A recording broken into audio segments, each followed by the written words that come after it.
What's going on, everybody? My name is Nick. My name is Dave. And this is the Deep Dive. You came in good energy today. Energy. Yeah. That's right. I'm ready to go. Let's go. I'm ready to run through a wall for this podcast right now. Okay, let's do it. Okay, let's go. Let's don't.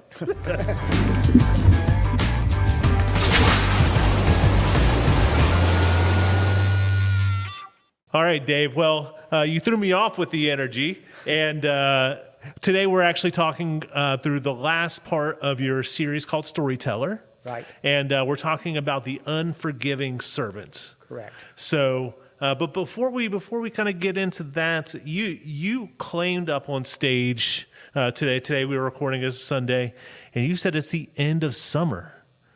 And I think a lot of people grieved. Like I saw some faces just get real sad all of a sudden. I didn't mean to be a downer, but I just meant scheduling-wise because even though there's lots more summer and like we still haven't taken our vacation yet. Right. So for those of us, the people, we have a lot of retired people or early retired people or people, like me, that, we don't have kids. So the school schedule doesn't affect us as much. Yeah. But in church life, it does. And so, all of our programs are about to really start gearing up. And I was watching the announcement loop this morning. Man, we have got a lot of stuff happening at Hickory Flat this fall. Yeah, it's a big time for startup. We're about to get cranked up out of summer. And then kids start back Thursday, right? Thursday, yeah. Thursday's a big day, yeah. So, and then next my week, kids are very sad. Yeah, next week is the back to school stuff. So I didn't mean to be a downer. Hopefully, I always think there's two times of the year that you can gather some energy in a church. Yeah. And one is this time of year. Sure. And the other is the new year, which is just a few months away. But right. Those two ways, everybody is already thinking about, all right, so new habits, new times. We usually get a lot of new visitors coming in about this time of year. So, that's probably enough about that. Let's everybody getting in their rhythms. Yeah. Summer is still happening, but I kind of agree, just before we go into the next part, is I do kind of agree that it kind of feels like the end of summer. I know officially, my family, we do a vacation in September, and that's always like, okay, once I come back, I'm ready for bonfires. Like, I am totally done with summer. Labor Day has kind of been sort of the defining time. Yeah, it's like, So anyway, I preached this summer on the parables of Jesus. We called the series Storyteller because they were all stories that Jesus told. Parables, maybe a little bit different than stories. Stories with lessons. Stories with lessons, yeah. Yeah. And so we got to this one. I started to do this one last week, and the one that I did last week this week, simply because, as we talked about last week, this was the last parable that Jesus tells in Matthew. But I really thought this was a good one to end on because it's so important. Yeah. Because it deals with the subject of forgiveness, which is, it could be a sermon series unto itself. Oh, sure. And so right before this parable, well, two things before the parable. First of all, it's Matthew chapter 18. And in the middle of the chapter, Jesus, gets asked, and they're dealing with, what do you do? We call it sometimes church discipline. Or what do you do in the context of the body of the church when there's somebody that's causing harm? A toxic person, someone whose own personal behavior is sinful, and that person needs to be held accountable. And so Jesus outlines what a lot of churches use, which is a good thing, around church discipline. So the first step would be that you would go directly to that person, kind of one-on-one, or maybe a small group of people, and confront them about it. But if the behavior doesn't change, it continues on, then the next step is that you get sort of an objective third party to also come in and say, well, can we deal with this conflict that's going on? And if that doesn't work, then you take them to before the governing body. Here would be the church council or the SBR or whatever. But in some churches would be the board of elders. Take it before them, and then if still doesn't happen, they say cut them off. Yep. Because you want to be gracious, but also you want to be healthy as a church. And if somebody's being toxic or their behavior is hurting the church, then and maybe from that it's a wake up call, maybe not. So anyway, so Jesus has done this teaching, which kind of heavy stuff. Yeah. And right after that, right on the heels of that, Peter, one of the disciples, goes to him and says, hey, what if somebody's doing something to me? You know, how many times do I have to forgive that person? Yeah. And then he says, 7 times? And so I spent a little bit of time talking about where did he get that number 7 times? There is this teaching, and there's some controversy about it or disagreement about it, from the book of Amos, that the Old Testament law, and certainly I think maybe some rabbis and maybe in part of the Talmud, say that you only had to forgive 3 times, only 3 offenses, and then you could write that person off. Yeah. And so, whether or not that's true or not, was the prevailing practice of the time, let me say. It is taught. I don't know if it was a prevailing understanding at that time. Right. But if it is, then Peter is then doubling that and adding 1 in for good measure, because you have to think, we're in chapter 18, so he's been following Jesus a while. It's like, 3 times is not going to be enough for Jesus. And this isn't the first time that he asks like questions like this. You know, like he always tends to be the first one to speak up and be like, how do I understand this better? Or can you clarify something for like? Peter wants to know the rules. Yeah, he wants to know his box. He wants to know the box. He wants to know what the rules are. Yeah. And we did talk about that too, that rules are important. If you're going to be in a society, if you're going to be in a community, if you're going to be in a family, Yeah. you need some sort of rules. And it's good when everybody agrees what the rules are. So, Jesus, what are the rules here? Yeah. You know, Andrew keeps stealing my fishing pole and won't give it back. How many times do I have to forgive him? Right. I don't know what it is. It's probably Sure. not something silly like that. But he's asking a very specific question. And he shows in his, on his behalf, he does show that he's willing to forgive. Yeah. Right? It's like up to 7 times. For sure. And Jesus says not 7 times, but 77 times, which, as I pointed out in the service, is an Old Testament reference to this guy named Lamech, who says, I have killed this guy for injuring me. If Cain is avenged 7 times, then, I'm avenged 77 times. And so what Jesus says is this cycle of retribution has got to stop. And so that's what he is pointing to. In essence, I think what we can take away from it is like there is no limit to how many times we should forgive someone. Right. That needs to be our nature. We need to be a forgiving person, and we'll talk more about some boundaries around that, as we get to the end. Yeah. Even Nick Yoder, I mean, thinking of forgiving somebody like of a similar thing 7 times. You know what I mean? Like I would do with my kids, like if they didn't clean the room 7 times, or like it's one thing, but if somebody like really hurt me, I mean, sometimes like even 7 times feels like a lot. So to kind of take that next level of saying like this is to forgive the way God forgives is a big thing, Yeah, and so then he tells a parable, which is not one of the most familiar parables, but it is a familiar parable. Sure. And it is about this king and the servant. And the servant owed this king billions of dollars. Jesus is being, he's 10,000 talents, the King James used, 10,000 bags of gold. So, how much is that? Sometimes we pay a great amount of attention to like how large a number was it. It's obvious Jesus is exaggerating. He is using hyperbole to make a point. Right. And so one of the commentators I read this week, I like the way he said it, because it's like the national debt. I cannot get my mind around a number that big, Yeah. correct? So, when you talk about like they owed $450 billion, okay, well, how much was that? It would have taken him 166,000 years getting the normal wage to be able to pay this back. So there's no way he could ever pay this back. Right. And that's the point. Yeah. And so he's brought in, and so he's going to be sold into slavery. His family's going to be sold into slavery for generations to pay back this debt. 166,000 years. They're going to be forever. There's no way they could ever potentially pay this back. Right. And so he begs, and the king, which is important, he's in a power position, shows mercy to him. And it said, I love the translation I used, it canceled the debt. He canceled the debt of him. which is, it's a pretty amazing thing. Once Yeah. again, we're dealing in numbers so big. Sometimes it's it's hard. It's easy for us maybe to lose sight of what a big deal this was. Yeah. I mean, even for me, like, Yeah. like I try to, sometimes when I hear these stories, like I try to relate it to me, and, I don't have a debt near that big, thank goodness. But even if I hope so. If Stephen, well, I'll pull my Ferrari around afterwards. Okay.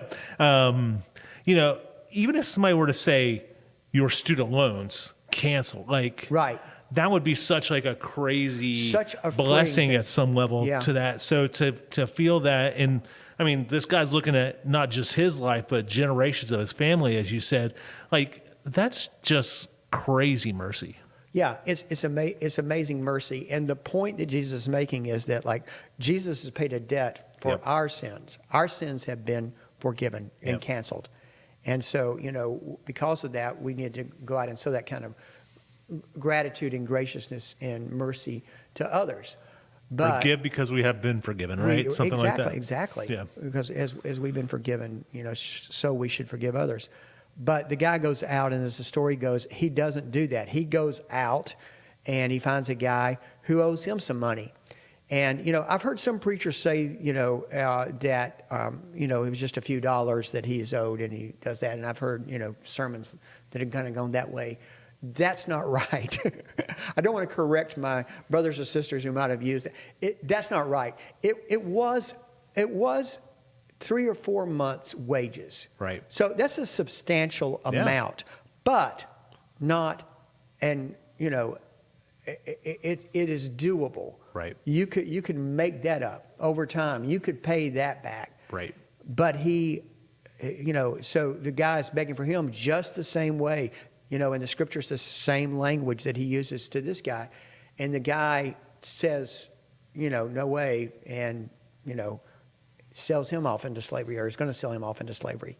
And so,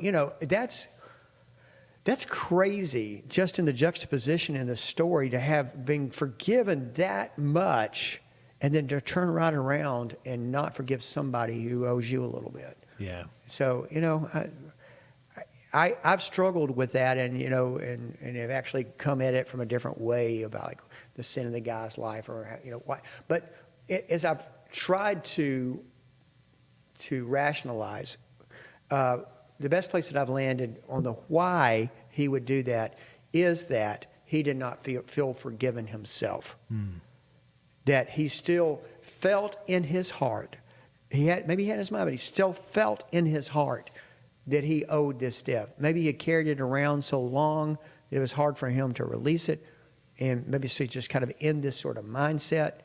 But he's still out there trying to collect, 3 or 4 months' salary to pay back this debt. That there's no way that is not going to be a drop in the ocean of what he owes. Right. But he's still out there trying to collect it because he doesn't feel forgiven himself.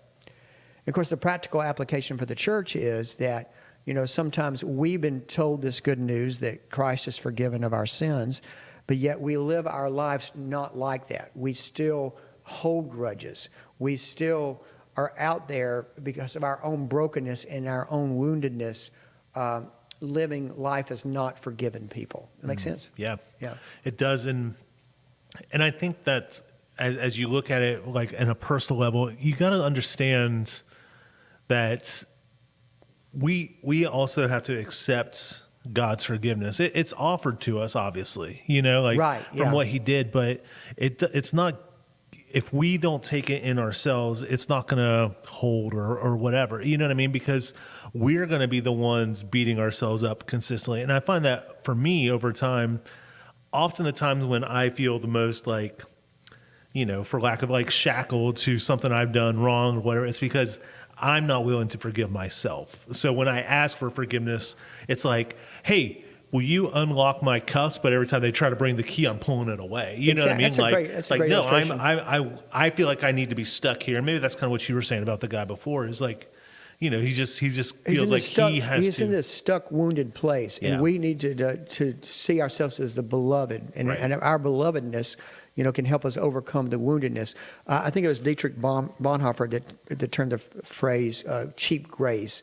Okay, and so someone said, well, God's going to forgive me no matter what I do. So you keep on doing the same thing over and over again because God's going to forgive me. Well, that's cheap grace. That's really not what the point of it is. God wants us to live. But also people don't ever accept that forgiveness. And I think that's what you were driving at, you got the handcuffs on. I'm going to take it off. No.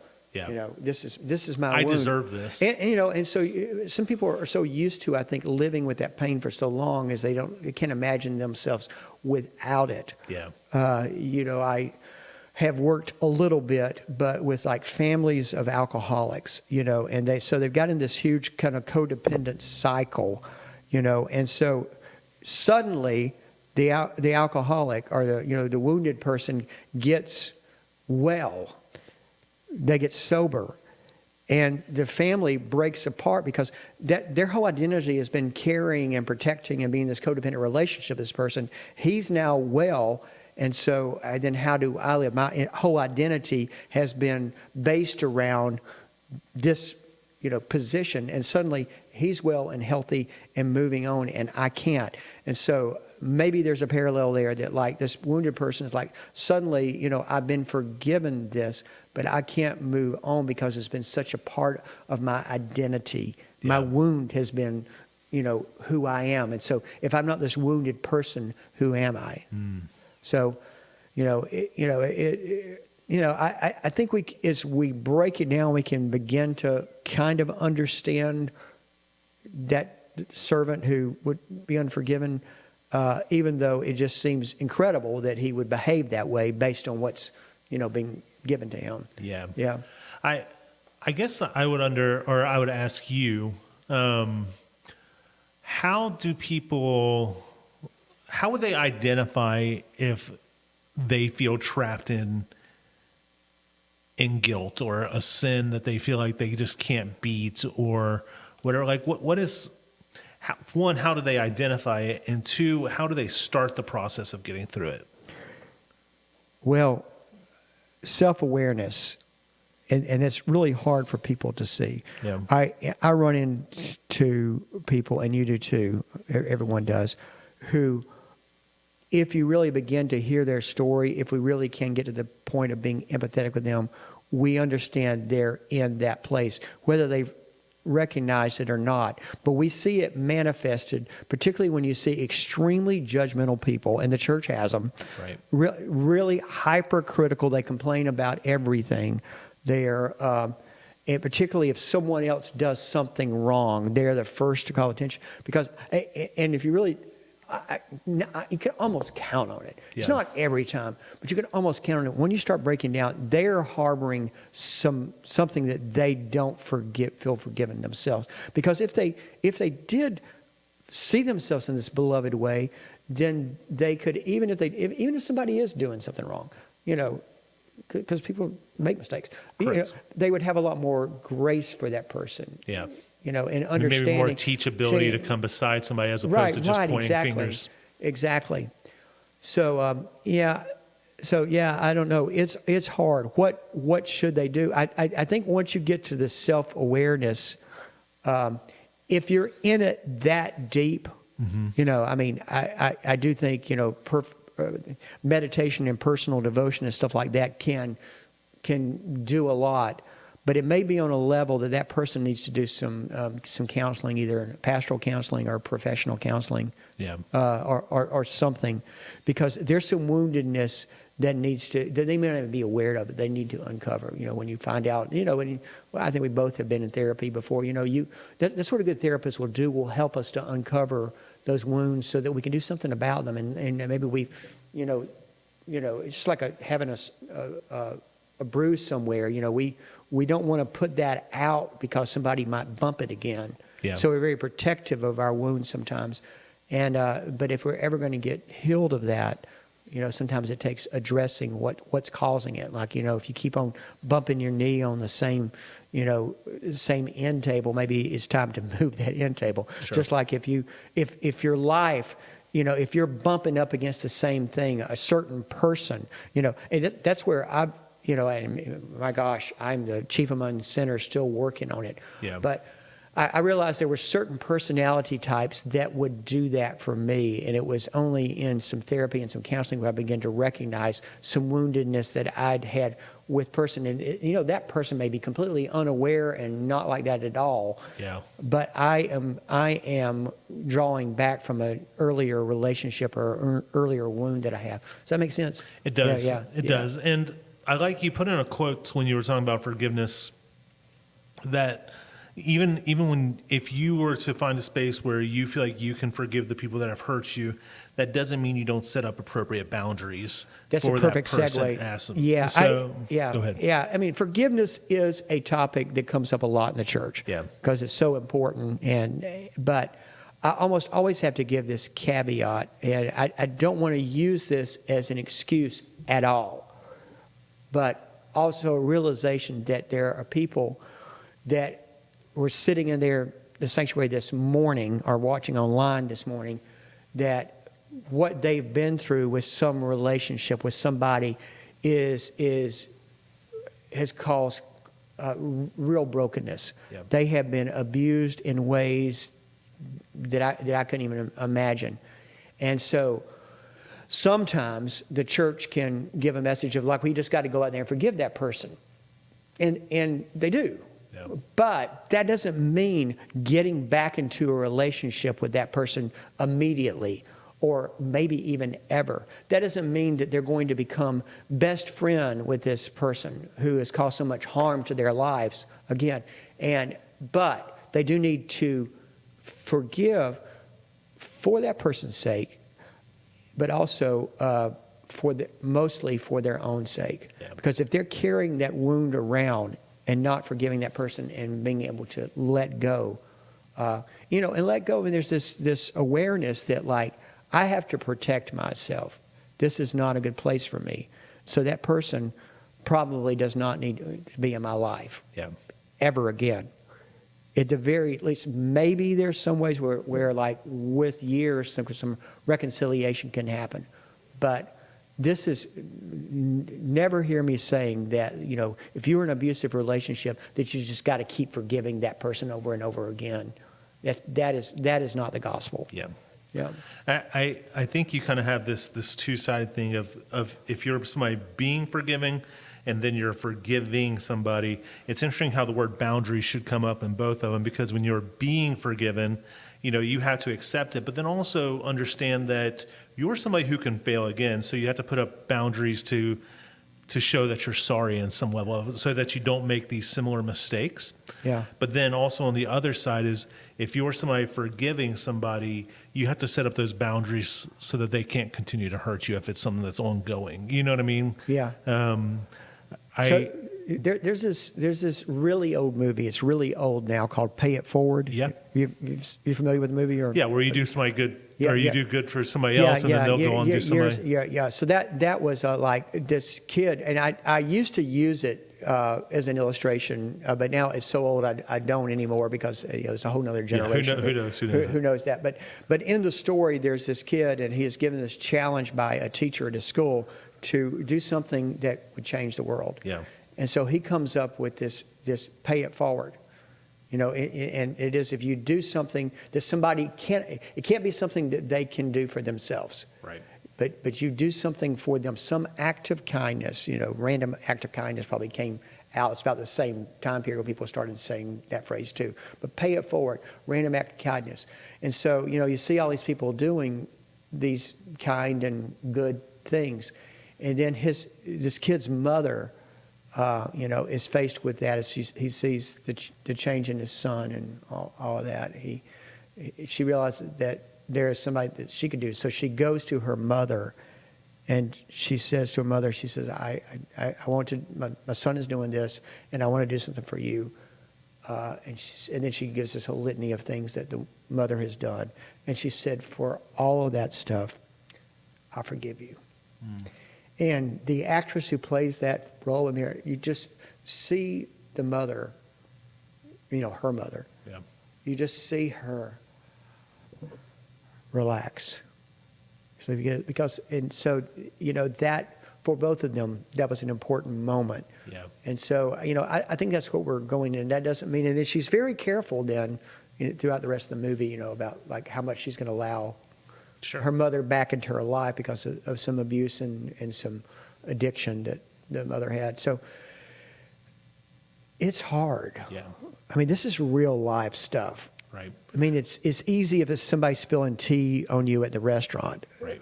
We're talking real life stuff of people that have encountered, from sexual to drug addiction to all sorts of other kind of abuse. And it's real life stuff. But, it's a good segue into next week, too, as we start talking about things that we throw around in churches, phrases we throw around in the church, like Jesus wants you to have life and to have it in your abundance. We say that it's a bumper sticker. It's a cliche. Yeah. How do we live that? What does that really mean for us? Right. Yeah. Well, that'll be good. I'm excited for that sermon series, and it's we're kind of putting a bow on this series here, but continue to look through the parables. These are stories. I mean, as we've talked about for the last, I don't even know, 6-7 weeks or something like that. All summer long. All summer long, yeah. Yeah. And we've been pulling so much information out of each one of these stories, and there's still plenty of parables we didn't even touch. Lots we didn't even. This is something to yes. continue as you read these. Is maybe read the parable and then kind of pause and reflect. What is this? Not just what does it say in the Bible, but how does this impact my life? How does this apply? And go look up commentary. Dave uses a lot of commentaries. I use commentaries sometimes when I preach and stuff like that, of just people who have been thinking about this stuff, and they write practical responses a lot of times of how to interpret it or where to tie it to or where this type of thing came from somewhere else in the Bible or whatever. They're useful tools to help you understand the scripture better and all that stuff. So I would I would encourage to continue to do that, and then join us next week. Yeah, let me just say one more closing thing on that. One of the things that I think we've talked about, I know that Chip and I talked about it when he did the podcast with me that week, is that the miracle of the parables is that various times in your life they can mean different things. And so going back to the parables time and time again to look like what's going to happen this time? How am I going to receive it this time? There isn't just one message and one meaning, and you get that and check it off. These are living, breathing things. Yep. And this, every time we come around to this in this passage of forgiveness, there's somebody that's dealing with something. Yep. Because it's so common to all of us. Yep. Living community, we have to live in this sort of community of mutuality because, we're going to do things, they're going to hurt one another. So we're going to have to learn to offer forgiveness and also accept forgiveness from others. Right. That's just part of living a Christian life. So I think this parable, as it comes back, every time someone needs to hear it, including myself. Yeah. So, well, very cool. Yeah. Well, thank you guys so much for watching.